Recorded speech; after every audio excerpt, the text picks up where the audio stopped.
deep in the North Atlantic Ocean, near the northwest coast of Africa. There lies the autonomous region of Madeira, where 20 Bitcoiners are trying to achieve the unthinkable. Madeira is going to be competing with the likes of countries that adopted it already, like El Salvador. In this video, I will show you how we gathered people from all over the world to embark on a secret mission to try to convince the president of Madeira to embrace Bitcoin on the island. If this goes right, magic could happen here. I love this guy. Look at him.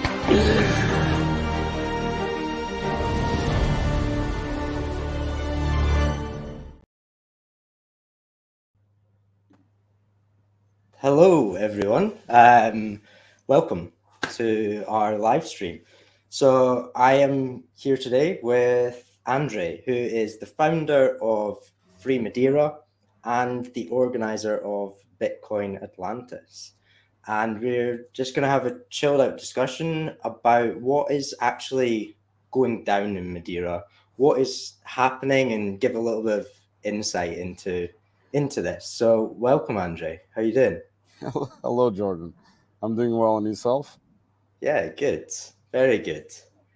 Okay, awesome. Let's just dive into... So let's not talk about Bitcoin or conferences or anything like that yet. Okay. I want to know as well, like, who are you and how did you get to this point? What's your background? That's a good question. Sorry, I didn't warn you that this was happening. It's as much surprising for me as I guess the last few months especially, but the last 2 years I think, or 1 year and a half, I don't even know. Time flies. It's been a bit crazy. My life kind of changed a lot, but well, starting from the beginning, yeah. So I'm a Madeiran. I live in Madeira Island since ever. Raised here. What shall I say? I went to college, didn't like it, the classical dropout. Fortunately, because I hated that university thing, and I started working in audiovisuals. I was a sports director. Traveled the world, which was actually good, very good at the time. Around Africa, Middle East, and so on. That gave me a lot of opportunities to travel, which is good. But then at one point I decided it wasn't for myself to be an employee, so I wanted more, I guess, more independence. So I started I was always curious, so I started researching what could I do in Madeira for myself, basically. And I started several projects, and I don't like the word entrepreneur, but I'm more of a doer, I guess. So I do stuff, and I went ahead, and I learned the hard way. I missed, and all those things, and then it becomes a way of life, I guess. And you get addicted to it, and you start different projects, and it ended up with a lot of businesses, or some businesses at least, and yeah, here we are. Nice. So I have several businesses in Madeira. From I have a co-working space, I have a vacation rental management business, consulting business, a design agency, a lot of different stuff not related to Bitcoin. And yeah, I don't. Shall I skip to the to the next part? No, I don't know. That's good. That's what I wanted to start out with, because I've been starting to talk a lot more about my journey as well as an entrepreneur, and not just focusing solely on Bitcoin. So that's nice to hear that, because one of the things I say a lot is actions over words, and it's actually doing something. And Absolutely. That's what sparked us to do the Edinburgh conference last year as well. But let's go to where you are now. So how did the F.R.E.E Madeira initiative come about? So yeah, again, we should start at the beginning, because it was a chain of events basically that led to this, and starting with real small stuff, again, by doing, not being afraid.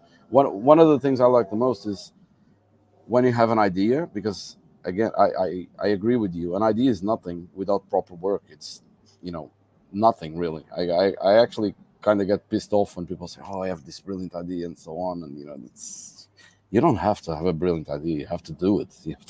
But and doing is the hard part. Is 99% of it. I went through in the Bitcoin space. I went through the same path as almost everyone else. Started shitcoining. Interest in cryptos and all that shit. Sorry, my English. And so I paid the university's tuition as everyone else with all the bullshit. And eventually. I say Bitcoin is like gravity for curious minds, because only the real curious go deep. And I guess I was, because I started listening more and reading more, and eventually it strikes you like lightning. Sorry about the pun. And you realize, you know the feeling. You realize, what the hell? This is not about the money. Well, it's all about the money, but not about the profits, the fiat profits. This is way more deep, way more important than anything else. And then that's when you really start going down, and you get immersed in it, and you know how it is. And eventually you start, adding Bitcoin to your life, to your personal life, to your businesses, to slowly, and then it infects the mind in a way that you want to contribute, you want to do something, you want to find your space in the in the space. And one day I was, because I was always searching for material. I was at a large bookstore in Lisbon, and searching for Bitcoin books as usual at that time already, and I didn't find anything. And when I was exiting, they have those top 10 sales of the month or the year or whatever, and in number 8 there was a crypto book full of shitcoins, and I decided right then. Oh my god! Like, there's a lot of interest apparently, and this is what people are reading. This is really bad. I'm gonna do a Bitcoin publishing company. Of course, I didn't know where to start. I was just at the time I thought I was the only Bitcoiner in Madeira, just a pleb in Madeira, and so I started thinking. I read a lot of books already. One of my favorites was The Price of Tomorrow by Jeff Booth. So I said, let's DM the guy, just like this. What the worst thing that can happen is a no. And I take that for granted on all my, I use that a lot. And Jeff replied. And that little thing, that's actually such a small thing that led to all of this that is happening now. But because without that, nothing else would have happened, probably. So I sent him a DM. He replied. We started talking. I explained what I wanted to do, and I didn't have any experience in publishing at all. So I actually made a lot of mistakes and learned. Lost some money in the process. The usual stuff. But he agreed. He gave me the author rights to translate The Price of Tomorrow to Portuguese.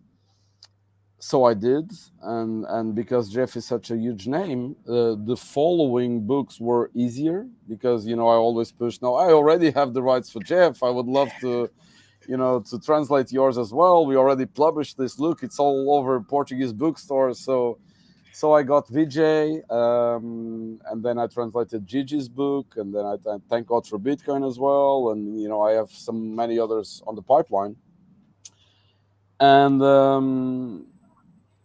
that was very important, because I started the Monstera books, which is the name of the publishing company.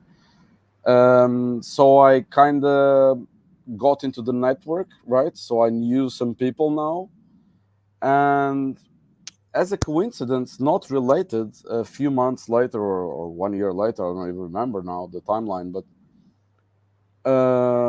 because I have the co-working space in downtown Funchal, and the president was visiting the president of Madeira, Miguel Albuquerque, was visiting the co-work space just as an official visit because of the nomads and the remote workers that were really on high demand from Madeira and all of that. And by the end of the visit, he was talking, in his own very peculiar style. He sat down and was talking about Andre, we need to bring more investment to Madeira, and we can't rely on tourism alone. We need to, support the young entrepreneurs. Look at all these nomads and whatnot. And I kind of grabbed the moment. I still remember perfectly. Yeah, we have a Bitcoin accepted sign at the reception of Cowork. And so I said, maybe I can help, but you have to be open to that. And I pointed to the sign. And the president looks at the sign and says, "Oh, yes, of course, crypto is the future." And I was like, "Oh, crypto is the future. All these nomads and young entrepreneurs, they use crypto every day. I've been seeing them in this digital nomad village that we created and all of that." And I was like, maybe not crypto, but I can, I can guide you to something else if you let me.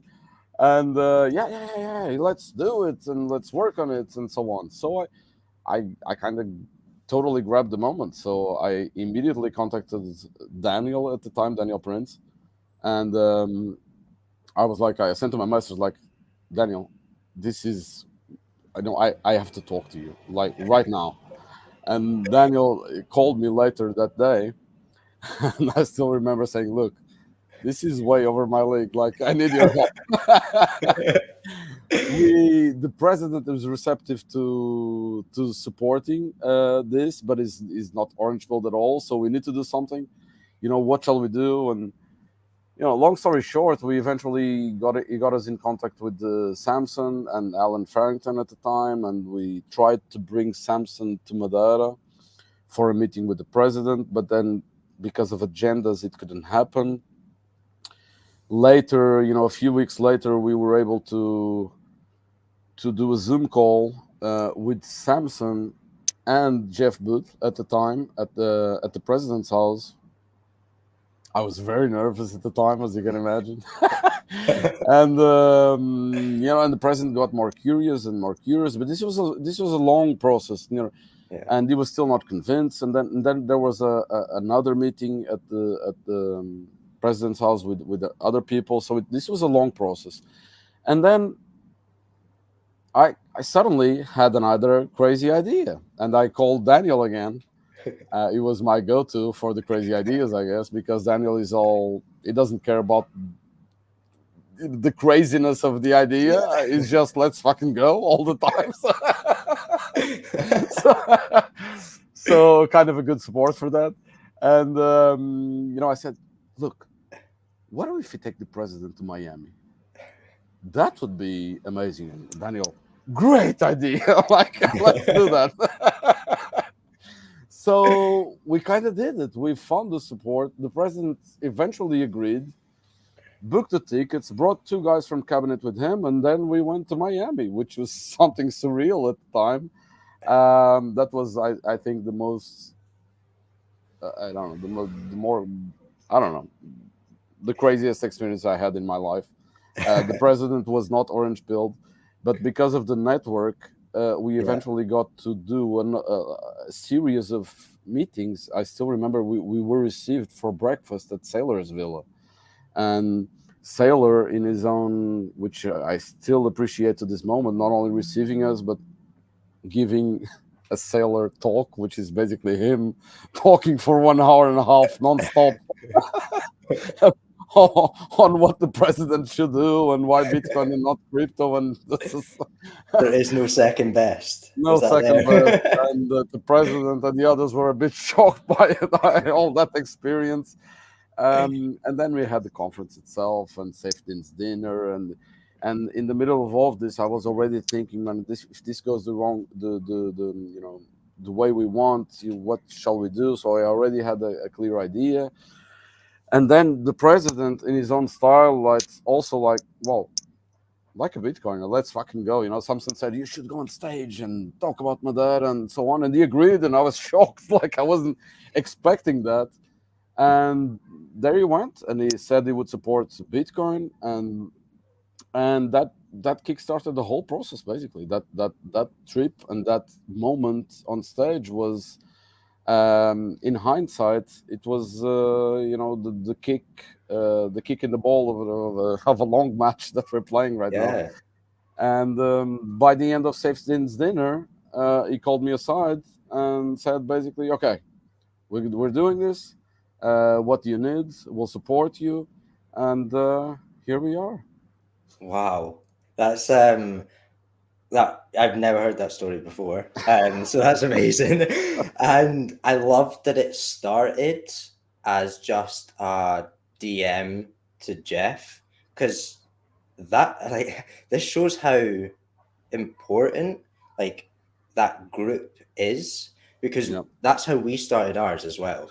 Um, so our conference in Edinburgh, we DM'd or we emailed Jeff, Greg, Larry, Natalie, and getting them on board then snowballed it. Yeah. And like it's the exact same situation, Yeah, and which how is amazing. small things can lead to way bigger things. And Jeff, I think it's Jeff that talks about that a lot of Yeah. times. People have more power than they realize in their hands, but they don't act usually. That's Yeah. the issue. What I was telling later that earlier, that the worst you can get is a no. It's like my life wouldn't have changed if he didn't reply. Yeah. But it did change a lot because it did, and Yeah. but it wouldn't have changed if I didn't send the message. And it was actually non-effort. Actually, it was just a message on Twitter. And That's yeah, all it but takes they as have well. Like, they have the network, they have the weight in their personal brand, I guess, to and because of them and other people that eventually flocked into the advisory board of Shimadar and helped the whole of this process, yeah. we are being able to transform an island. I guess we're still in the beginning, but a lot of good things are happening here now because of it. So that moves on really nicely, actually. So, am I right in saying the island is Yes. autonomous? What does that actually mean, and why Yeah. is it important to this?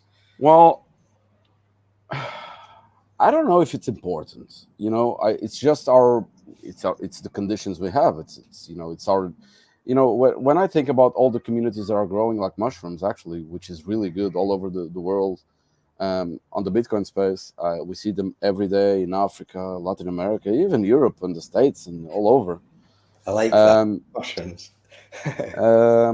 every jurisdiction has its own problems, its own issues, its own advantages, its own disadvantages. And we have to work with what we have, and our own is a special one.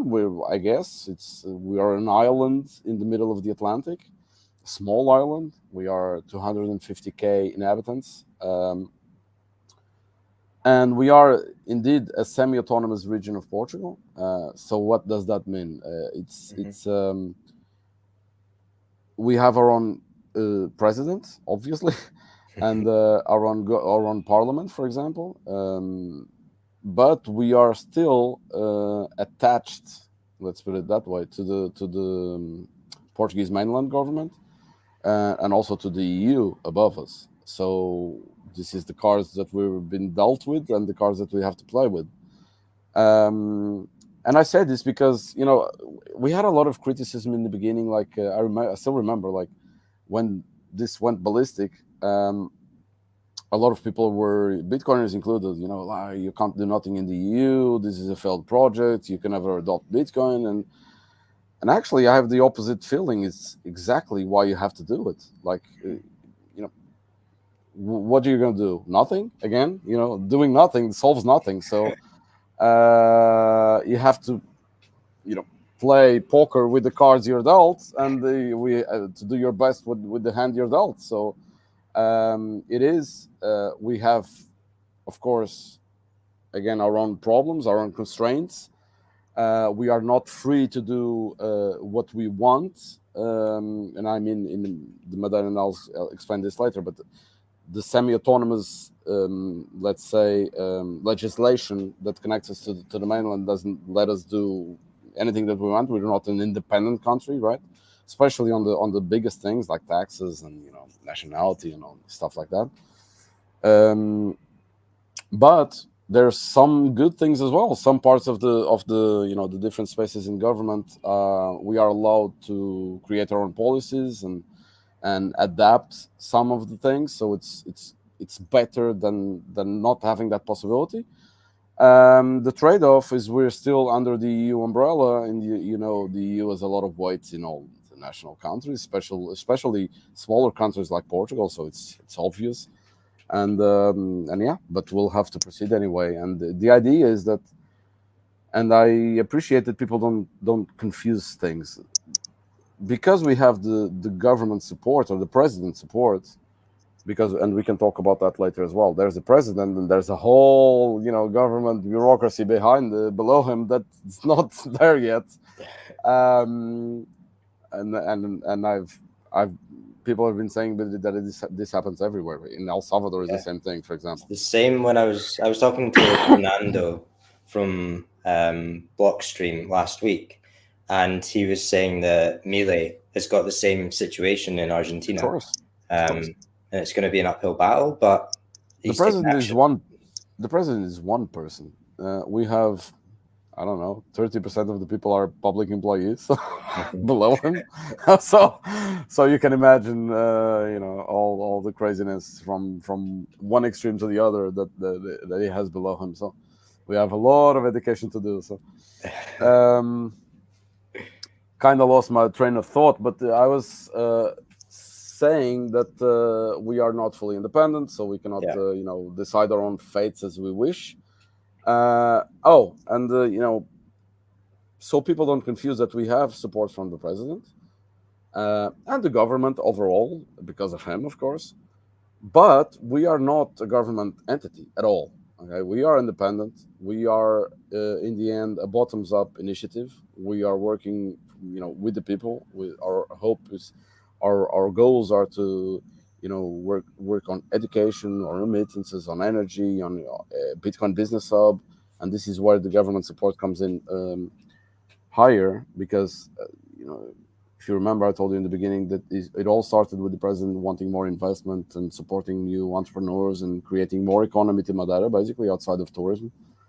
So this is where he really has the feeling that Bitcoin is a future technology. The younger kids are using it. It's open source. He understands that, and he understands that you cannot fight innovation, and it will happen anyway, and that's very important.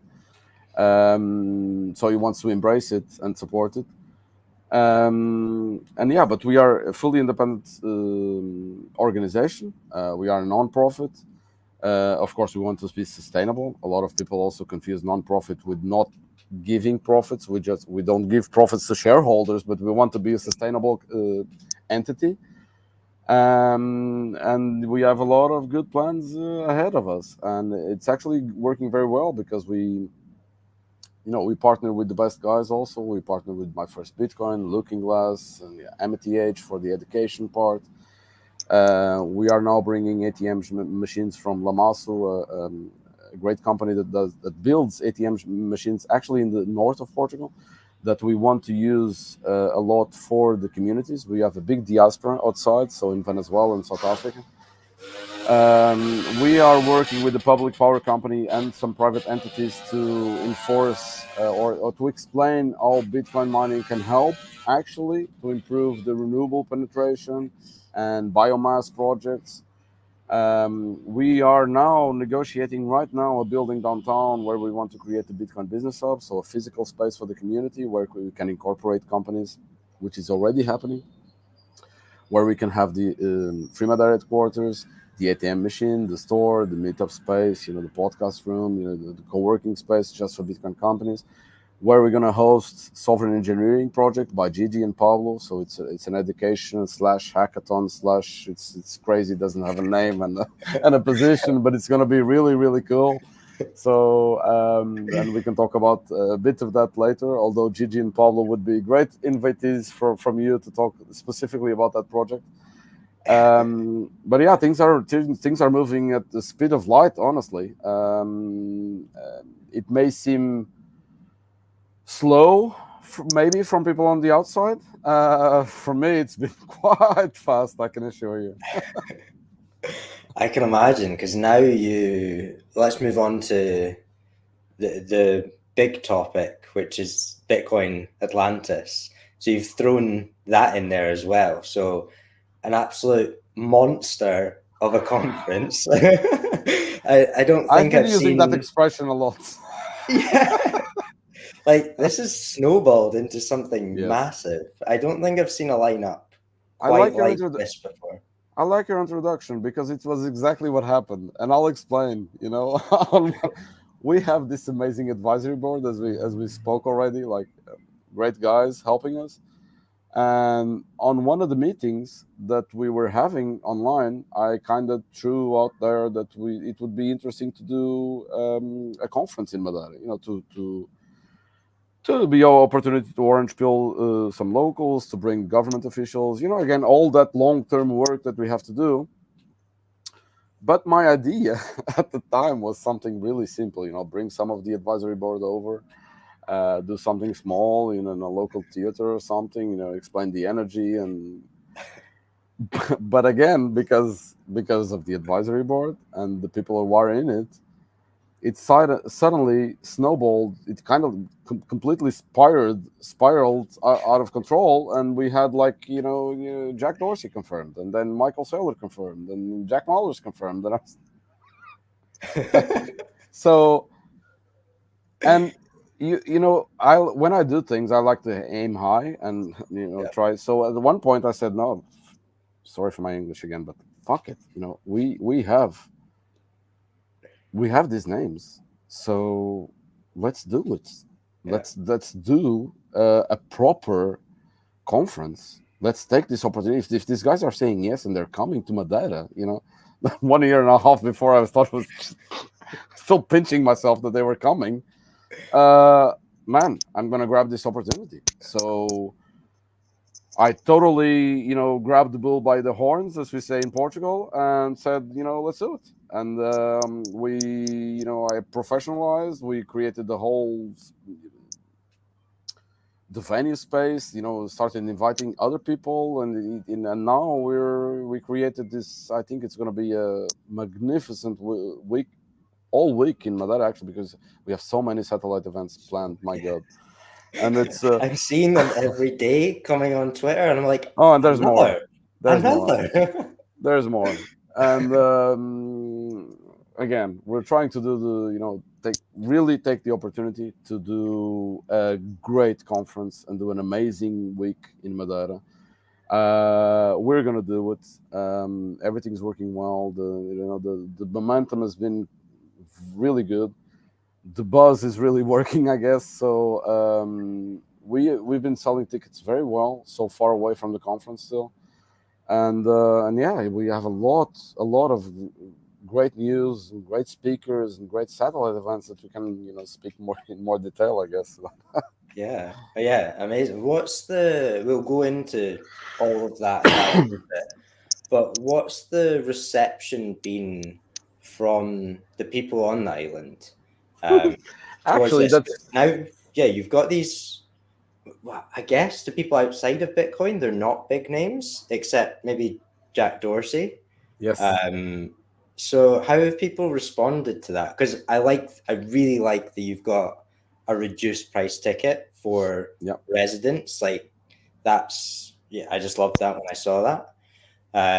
So yeah, how are people responding on the island? It's very curious because we did that because again, it was almost that was on one of the first ideas I had for the conference, because taking this opportunity and trying to bring so many good Bitcoiners, not only the speakers but the attendees, everybody that's coming. Fushal medium-sized city. So if we really get to 5,000 people, and I think we will, Madeira will be, completely, Funchal especially, the main city will be completely inundated by Bitcoiners all over. It's going to be crazy. But, I said in the beginning, I always said, no, we have to, because this is an expensive conference, right? And but I immediately said, no, we have to create a ticket that is really cheap for the locals, because we want them. We want to bring them. We want the no coiners, the pre-coiners. We want them to learn and understand. And I think they'll be shocked actually about the conference, because a lot of them still relate Bitcoin to the price, and they think they're going to a conference. I bet that 90% of the pre-coiners of Madeira who are curious enough to go will be shocked by not going to the main venue, and people are, oh, it's going to the moon, and then they'll have serious talks about energy and and education and decentralization and all of that, like, and activists on the Alex Gladson block, and like philosophy, and they'll be like, what is this, like? Their minds are going to be blown coming to this. Oh yeah, absolutely. And that's the only thing that I'm, because you're right. To them, the speaker list is not, they don't know these people. So it's actually a shame, and I think we have to do a better work to communicate here what will happen. Because I see that people are not, very interested yet. They don't know what's happening. It's this crypto thing that they're doing with this crazy, foreigners that are coming. Actually, a lot of people don't like it. There's still that. There's like, what is this? They're talking about some Ponzi thing, and the president is supporting this craziness. And this comes in the mix of all the social problems that we're having, housing prices and all of that. So they see foreigners invading the island, and they're like worried. It's understandable, and we have to get to that position. But I hope to increase the number of locals that are at least curious, because then after the conference they may go out and speak to their relatives and other people. And this is a small place, and I hope the transmission goes fast on exactly what this is not. Okay, I think that's going to be really important. But again, local feedback has not been very great. We do sell layer 1 tickets, which are the resident ones, but I think it's more the people who are already curious. A lot of nomads and expats that are living here, and I hope to sell a lot more. It may happen as well, because this is very common here. Portuguese people buy the tickets on the day before. So I think we're going to sell a lot on the previous weeks of the conference. So. I think so. I think I told you this before. Of when we ran our conference, I think we sold about 30% of the tickets within the first week, and then it just dips right down, and you're just getting a couple of tickets here and there. Well, not here and there, but it's not quite peaking as much. And then I think we sold about 40% of the tickets in the last 4 weeks. And this is usual for events. So I would imagine as the hype builds up on the island that you would see a lot more people. And there's other things in the mix. For example, we don't increase the resident price, so it's the same if you buy now or if you buy on the day at the door. So it doesn't really matter. So I think a lot of people are just, let's see what happens. Some people are still believing this is not going to happen. Oh no, they're going. This is not true. Jack Dorsey is not coming to Madeira. It's crazy, but actually, it was really good that we had a guy that was already very well known with his previous work before Bitcoin as Dorsey, because that makes the locals more curious about the conference. One name can change everything in the perception, and but the experience of the tickets has been exactly the same. We got a bump in the beginning, Then those price increases do work for a little bit, people. We have another one coming on the 1st of January, people. So buy this year still. Right. Use our And code. yes, and yeah, I'm hopeful that especially next year, January and February, we do increase our sales a How lot.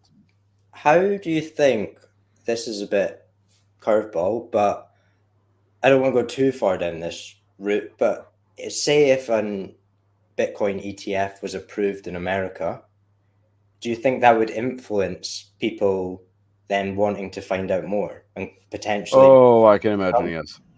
Yeah, I can imagine. If that would happen, it would. I'm not gonna lie, it would help the conference for sure, especially on those people, the locals, who are looking still at the price, and they just care about the price, but they're still on the fence, and if they suddenly they saw BlackRock, as people are talking, with an ETF approved and the price spiked and all of that, oh, I think they will be more curious to come for sure. So that would help, but we're here anyway. Yeah, nice. And so the event is, this is a bit that I'm really curious about. I don't know if you can give anything away, but the event is in a football stadium, Yes. correct? How does that work in a football stadium? Like, will everyone just be Yeah. standing outside, or No, what? no, no. It's it's the configuration of the stadium that helps a lot. So we are actually, I can talk about it. It's no problem. We're gonna have the main stage in the pitch, Yeah. facing the seating of the stadium. Uh, So the seating of the stadium, it's the basically the attendance of the main stage. But then the rest happens in this ring that the stadium has on one of the higher levels. It's actually a very large ring, where we're gonna have all the other spaces like the VIP lounge, the pleb lounge, the food courts, the expo area, the art gallery, the workshops, everything that we're planning for inside the kids area, which is an important space. yeah. Um, so there's room for everything, and it's actually a very good. The location is amazing because the stadium is very close to downtown. Amazing views over Funchals Bay, and there's all the conditions there because it's already a stadium. It's prepared for 10,000 people, as you can imagine. Of Mhm. course, it's 10,000 people on attendance in the whole seating of the stadium, but the outer ring is prepared with a lot of, like, there's bathrooms and energy and all of those things that the conference needs. That helps a lot. And actually, we had to do it there because there was no other such big space in Madeira to do such a thing. Yeah, that's amazing. When I saw it was in a stadium, I was like, that's an awesome addition to the conference. It just Yeah, makes yeah. it unique. And Absolutely, it's like, it's you way want to be different than unique. a square box conference space for sure. Yeah. I'm not down for just boring conference halls. There needs to be Carpets and yeah, beige walls. yeah. I can't be dealing with that. Actually, we have some few surprises, even in not only being on the stadium, but I think the work we're doing with all the planning for the decoration and the seatings and everything, I think it's going to surprise a lot of people. Nice. I'm looking forward to it. Okay, let's talk about, we mentioned it earlier. Let's talk about the side events. So what do we have just off the top of your head so far? If you can, if you can remember them all. I need the list. Well, yeah, again, we kind of went overboard with the side events, and we're still planning more. But so at least one of the, I'll start with the bigger ones, I guess. We have a golf championship 3 days before the conference. In an amazing golf course in Santa Serra, beautiful views over the eastern point of Madeira. It's above the clouds. It's an amazing setting. We hope a lot of golfers can join. We have the music festival, which is a big one as well. It's on a beautiful park by the venue. Actually, 30 seconds to 1 minute walking from the venue. You just go down to Funchal, and then suddenly there's this amazing park full of trees where we're gonna do this crazy, music festival that Theo Katzman is headlining. Theo Katzman is a great artist, for part of a band called Wolfpack in the States, and he agreed to come and headline the festival, which is great. That's on Saturday. We have what I call the. We're being very creative on the names, by the way. I should say this. The music festival it's called Atlas because it's part of the Atlantis mythical story. But for example, the golf tournament is going to be called Hole Coiner, but hole in the ground, which is really cool. And we have the mega pleb dinner on Sunday, which is we have a skewerish patata thing. It's a traditional dish here in Madeira, and we have this huge restaurant where we're gonna do this dinner on Sunday after the conference. That I hope I know it's gonna be great. We have the film festival also. The guys who already organize the film festivals all over the place, Pierre Corbin and Tomek, they're doing the film festival here on a very cool theater, a new theater place that has opened 2 months ago in downtown Funchal. We're gonna have the pitch day. We're gonna have a startup pitch day with a panel of judges and free for everyone to attend. And Martel Fox from Layer for Spaces is helping us organize that pitch day. What else? We have a noob day, 100% in Portuguese, on the day previous to the conference. On that same place, actually, that location in Funchal that has this great auditorium and then a place for practical workshops that will be led by Tiago and Objeto, which we are leading the Aceita Bitcoin group in the mainland. So Tiago works for Ellen Bits and is coming to help. They already have a program for noobs, and the very beginnings of understanding Bitcoin for Portuguese people before the conference. Amazing. I actually didn't know about that. But I got one question on that. Sorry to cut you off. What is so English speaking on the island? Are most people on the island, do they speak Yes. English, or is that really important to have the Portuguese? Yeah, we do, especially the younger generations. They all speak English. In Portugal overall, I guess. Or the older generation, maybe not so much, but we never dubbed things. We use subtitles either in music and movies, and even on the traditional education curriculum, English was from a very young age, and especially in Madeira because we are a very touristic island. As again, the conversation of the president, we are too reliant on tourism as an economy, and a lot of people work in tourism, so everybody speaks English. Okay. And we decided from start to have English as the official language of the conference because it just made sense. It couldn't be in Portuguese; it would be a big mess. Most of the people, as I used to say, English won that fight over the global language, so it's done. so just go with the flow. It's like the best money. It goes to one, right? There's one best.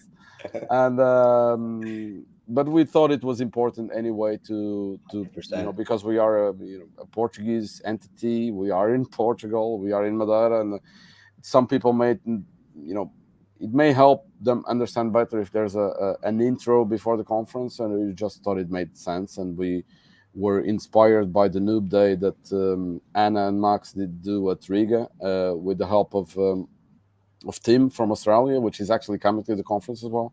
Tim is a great guy. We've been in touch. He also inspired us and all these tips for us to do a great Noob Day, and we're doing it. So, and then let's get started with the parties. There will be a lot of them. There's a lot of parties in very different and cool places all around the city. There's also nature things. There's boat trips. There's hiking. We're gonna do the Halfini seaside run. We're gonna do the pleb walk in the mountains.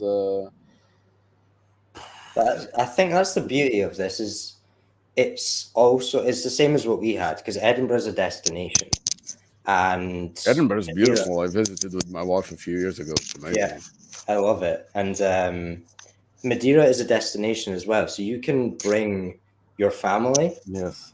bring your kids, and I think that's a really important thing. And because you've got events on throughout the whole week, people That can was make a that vacation of it. that Or was a also our holiday. goal since almost the beginning. We said, and we know it, like it's not that easy to come to Madeira than going to Central Europe, for example, for the most people. So we understand it's a higher cost, and then we decided, well, if it's a higher cost, let's go full on and make it a vacation, like Yeah. because Madeira is already it's a great vacation destination. So let's do it. Let's create this in a way that people can bring their wives, their kids, enjoy all of Madeira. Hopefully, come a few days before, go a few days after, enjoy some of the events, or not. Just go explore Madeira as a normal vacation. You'll enjoy it anyway because it's amazing. If weather helps, we hope we do because it usually does. Look, I'm in my shorts on the balcony, so it's great weather still, and we're almost in December. So It's freezing so here. yeah, we decided, and that's why we did also the kids area. And actually, I forgot one of the events. It's Women of Bitcoin. They have a brunch reserved for women that will be Natalie Brunel and Valerie Love are on top of it. And man, that's another thing I want to mention. Look, everyone is helping. Yeah. Everyone's helping. Like we have great people inside the venue. Like My First Bitcoin guys are coming. John and Adam, Looking Glass guys are coming. Seb and Dahlia, Dushan from MTH. They're all gonna work on a room with the money workshops and education. BTC sessions will be responsible for the workshop area with other people. Ben Arc will have an hardware area, Ellen Bits, Maker Bits room. We have the kids area, the Shamery, Scott and Mallory from Yeah. Shamery, and other people are helping. Also the kids, Daniel Prince kids are also very deep into that, and other people like Nathan Day. It's everybody's helping, which is even the satellite events, for example. We're doing a lot, but we're keeping it under control because a lot of people are being, responsible for those side events on their own. Basically, we're helping with all the logistics and the contacts and everything, but they are managing it on the side and making it feasible to have all this stuff around the conference. Okay, that makes sense because I was like, how are you doing all of this? How big is your team? Yeah. But It's decentralized. We are yeah. inspired by this monetary network that I don't know if heard about. That's amazing. And I was just going to say there that my making a holiday out of it, my flight, I can get flights from London to Madeira for the same price as I can get a train from London back to Scotland. Yeah.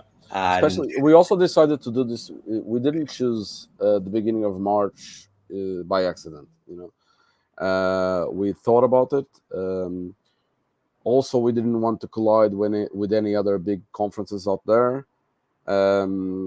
We also looked at the tourism agenda of Madeira overall because we have the flower parade, for example, and the carnival and other stuff that increases the price because there's more demand from tourism on those seasons.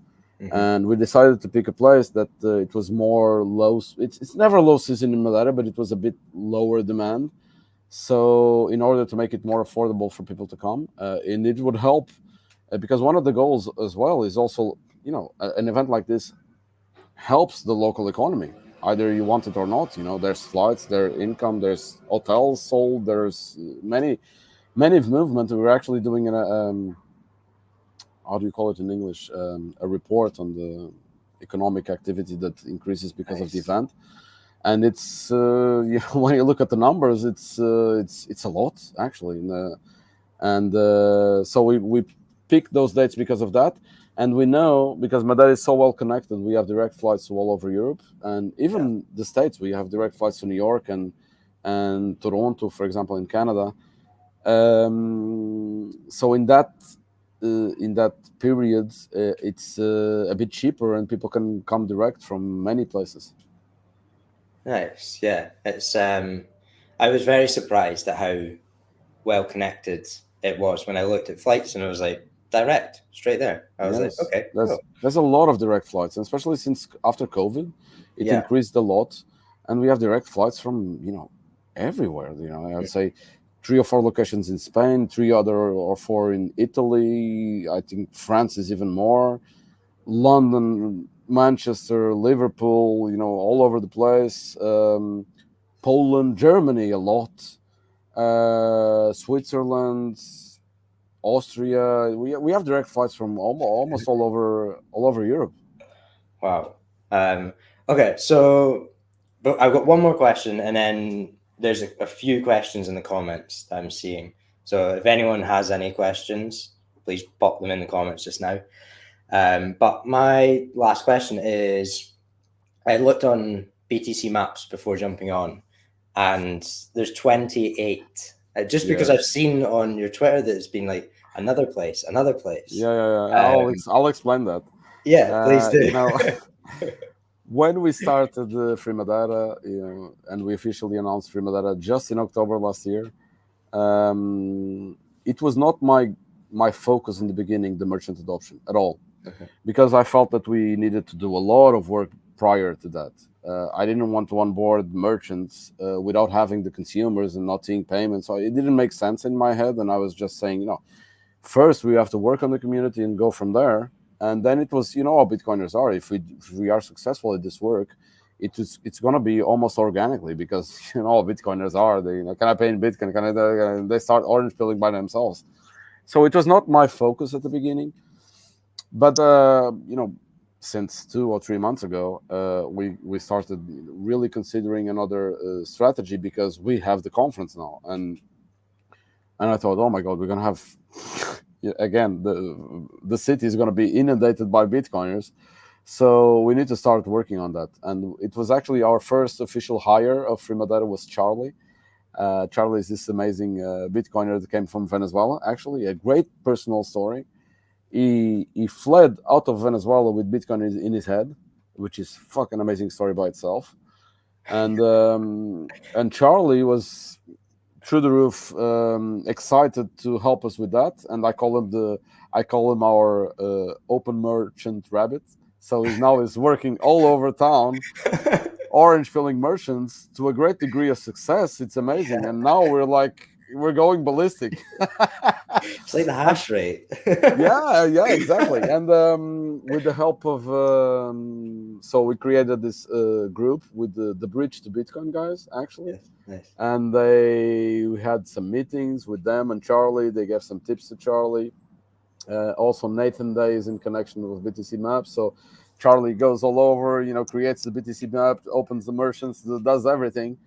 And to our surprise, really surprised about this, we have so far, I would say, 99% success rate on the merchants that we've been contacting.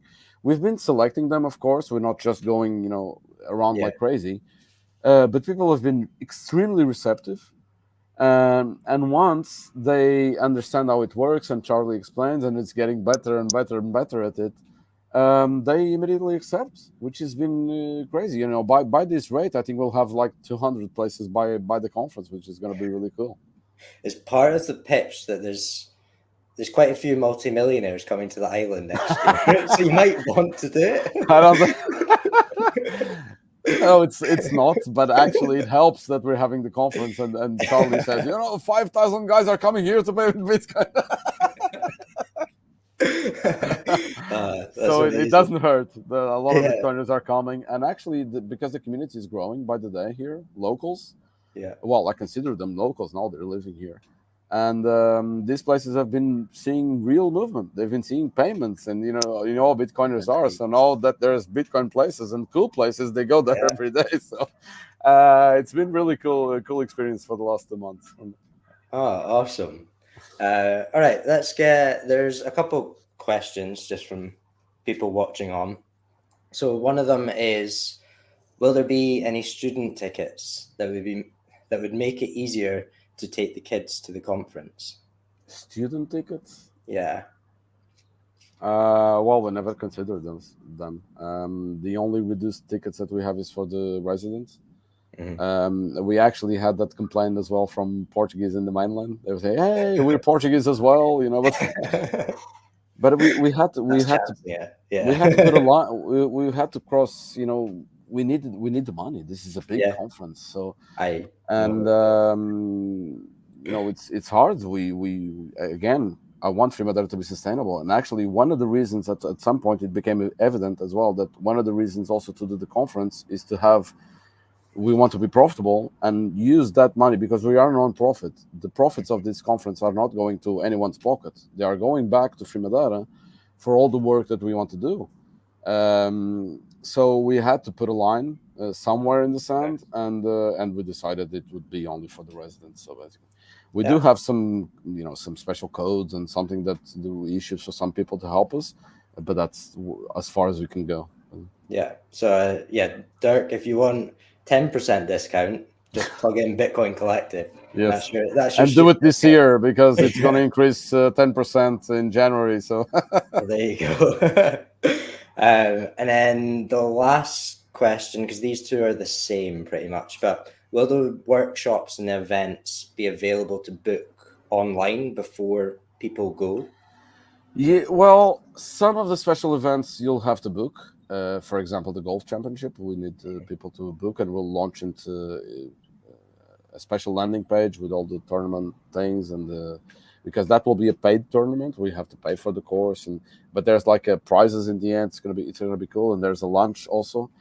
And some of the events you have to be at golf. Oh no, you don't. I play very bad, so yeah, so do I. I want to do it. yeah, it's a social event basically. Of course, you're not going there to win, although there's a sad prize in the end, so it would be nice. But but you're going to socialize. The setting is amazing. The golf course is brilliant. There's an amazing lunch up there afterwards, so it's a social experience as well.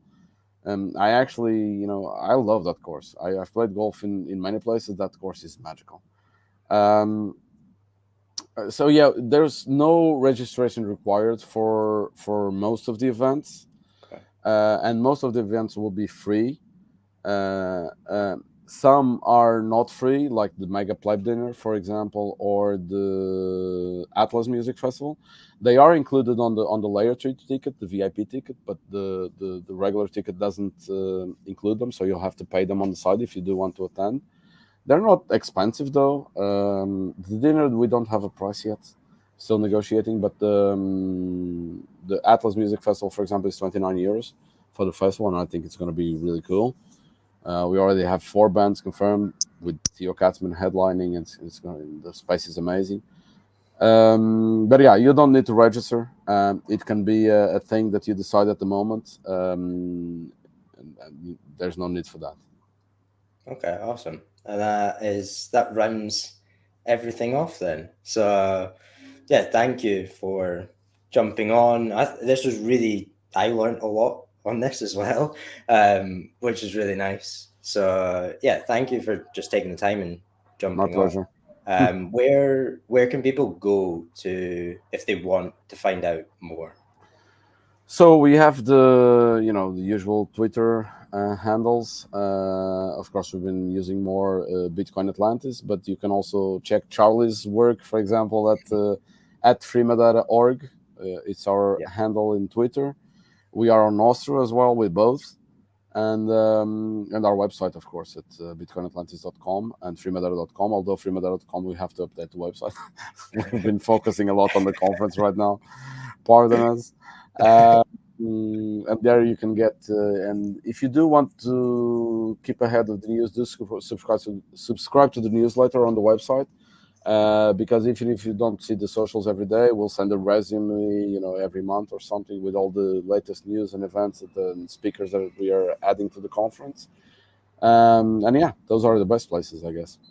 Awesome. And I I think on most of the streams, I've put the links down below, so people should just be able to click. I have also put our link because we've got a waitlist open for our platform that is launching this Friday, which is very exciting, a new era for Bitcoin Collective. But Congratulations, man. thank you. It's scary because it's into the unknown, like we were talking about, but it's fixing a problem, and we've got a solution. Very entrepreneurial. This is what needs to be done. So Nice. awesome, man. Thank you very much for taking time. And yeah, that's the end of the